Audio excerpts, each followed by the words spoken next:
obviously he's very, very supportive, very happy for me, proud of me. And, it's a crazy day, surreal, What did he have to say?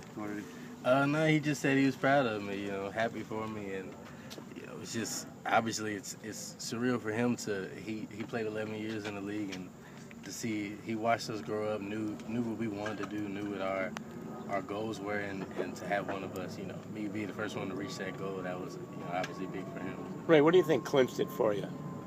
I really don't know.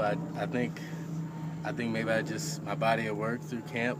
I think I had a lot of good days in camp, and I think I played pretty well in the preseason. So maybe just the whole body of work kind of did it for me. Was there at any point that you felt comfortable that you were actually going to make the team, or was it nervous up until yesterday? Oh, I was nervous all the way up till yesterday.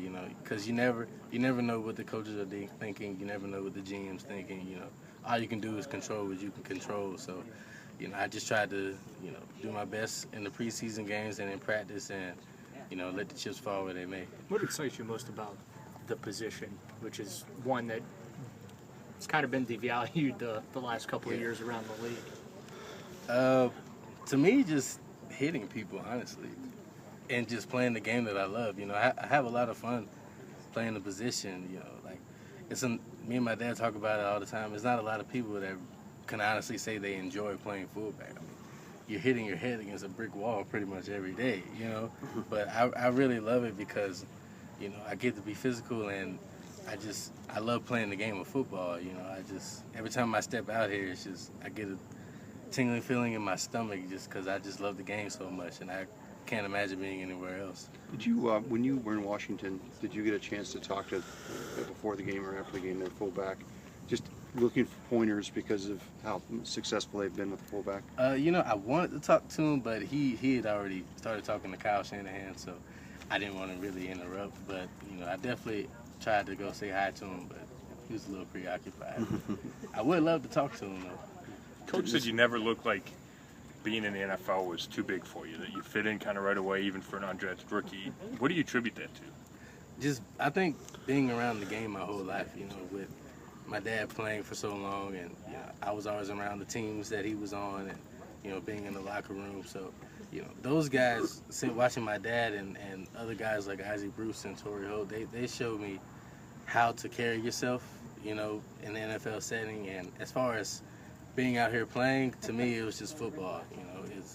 I'd be lying if I said I wasn't nervous first day out here in pass and stuff, because I think every rookie was. But after that first hit, I realized it was just football. It's just these guys are big grown men like Paul Kruger, like he's huge, but it's just football. I'm just playing the position that I've always played, and just go out, do what I do. What type of chemistry do you have to have with whoever it is you're blocking for, or do you really have to have chemistry? You just hit whoever's in front of you. You definitely do, because even on the sideline against the Bears, coming out after the first series, Ben Tate would come over and tell me, hey, maybe next time try to block them at this angle or that angle. So you definitely have to have chemistry with the running back that you're blocking for, because if you're just out there just running around hitting people, you may think you did something good, but really, you might have closed the hole down for the running back, or, gave them nowhere to go. So you do have to have chemistry with all the backs, not just Ben Tate, but, Terrence and Isaiah as well. What's the most important advice your dad has given you about, approaching an NFL career? Just to control what you can control, just give it all you got. Every play, there's really no, magic words or secret advice that anybody can give you. Just, be willing to work hard every day. If you have to stay after practice and work on something, stay after practice, and just control what you control and be the best at your position, every year. Mm-hmm. Does being an undrafted guy add to your sense of accomplishment when you make the 53? Yeah, it does. I'd be lying if I said it didn't. It does. I was undrafted. I wasn't invited to the combine and things like that. So yeah, it definitely, it's a great accomplishment to me, because it's not a lot of people that do it.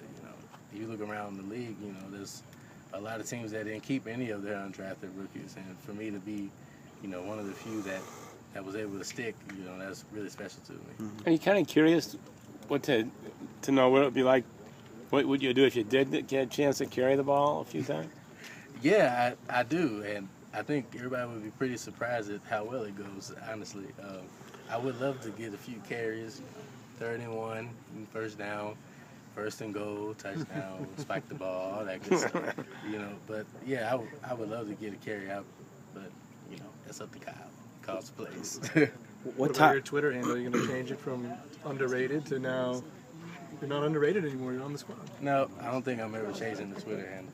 I think I'm gonna keep it the same because even though I'm on the squad, I still have a chip on my shoulder every day because those things that when I talk about being underrated and not really getting any scholarships out of high school and things like that, those are things that I'm always gonna take with me when I step on the field, and that's the chip I always play with. So, as long as I have that chip, I'm not going to change the Twitter name because that, I think that goes along with me. That's part of me and who I am. So. What about, did you have a favorite memory or how old were you? Like when your dad was playing, where were you in life, and what memories do you have of him? The biggest memories was, when he was with the Rams and they won the Super Bowl in '99. I was old enough to remember that run, and he used to take me off the stands and bring me in the locker room after every home win, and he brought me to the locker room after the Super Bowl and things like that. So that's the biggest memory for me, and honestly, I liked football before, but being able to experience that with him really, I grew a passion and a love for the game that season. So. Did you get a scholarship after you were there, or were you? Yeah, I earned a scholarship after I started there. So how many years were you on scholarship? I was on scholarship for about 3 years. Oh, okay. Yeah. Did you get to know Marshall Faulk a little bit? Yeah, I know Marshall Faulk pretty well.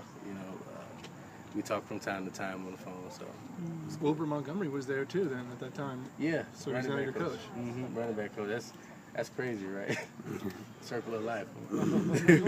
What time did you find out yesterday? I found out,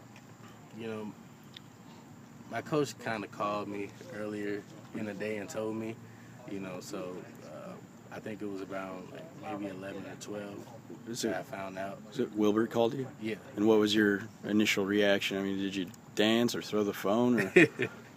Nah, I just, obviously I was excited. I smile all over my face, try not to shed a tear. I try not to. But, I was just happy, excited, and ready to go. How about though when the phone rang or buzzed or whatever, and you look at that number? Did you think, was there some apprehension? Oh yeah, that's it's a Ohio zip code. It's like, do I really want to answer this? Let it go to voicemail. But no, yeah, I was nervous. Obviously answering the phone, I was nervous all day really, but got the call and I'm here.